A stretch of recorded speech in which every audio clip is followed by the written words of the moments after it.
16th, the first NBA All-Star game in Chicago since 1988. Common will get to introduce the players before the game, and Chance will perform at halftime. Well, I know a lot of people like a white Christmas. I got to tell you, I'm kind of enjoying this 40s and sunny stuff. You are? Yeah. Good. I've had mixed reviews. Really? Last year, we were at 45 degrees on Christmas Day. Mm-hmm. So today is going to be this week is going to be very similar. And today, actually, we are in the mid-40s. All right. I'm with you, though. I'd rather have a comfortable Christmas, and especially the weekend before to get all that last-minute shopping done. This weekend is going to be a stunner. So this live look outside, you can see some thin clouds, but I also see some blue. We have partly sunny skies through the remainder of the afternoon.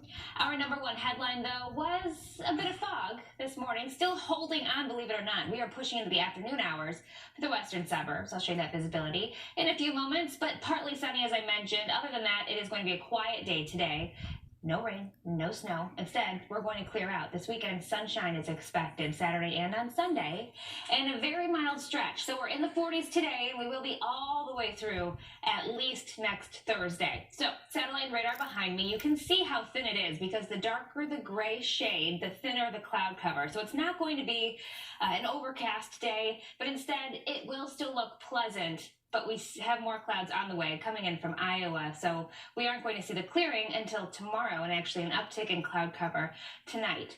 Visibility, we're good to go as far as driving, and actually since even the top of the show, we've had improvement. 7 miles now in Morris to DeKalb, still 5 miles of visibility in Aurora. That's where you might see the fog in the distance. Waukegan, same thing, 4 miles of visibility. Temperatures, we feel pretty good, and I see a 40 out there, 40 in McHenry County for Cary, 37 at O'Hare, down to Midway, 38 in Moni, 39 in Hammond, that wind coming in out of the southeast, 10 to 15 miles per hour. Our high temperature expected to be right around 44 degrees compared to an average of 33, 10 to 15 degrees above average. That's going to be the trend into the weekend. So our hour-by-hour forecast will show you just how beautiful it will be.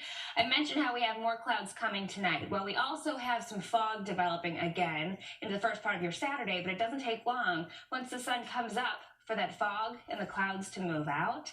Instead, the rest of the day is going to be beautiful, and so is Sunday. I know it's a big travel day, either today or maybe tomorrow. It is going to be perfect weather to travel. But I do want to talk about the hourly forecast, because moving on into the rest of the afternoon, maybe you're going to be outside this evening, have dinner plans, maybe friends or family are going to be in town.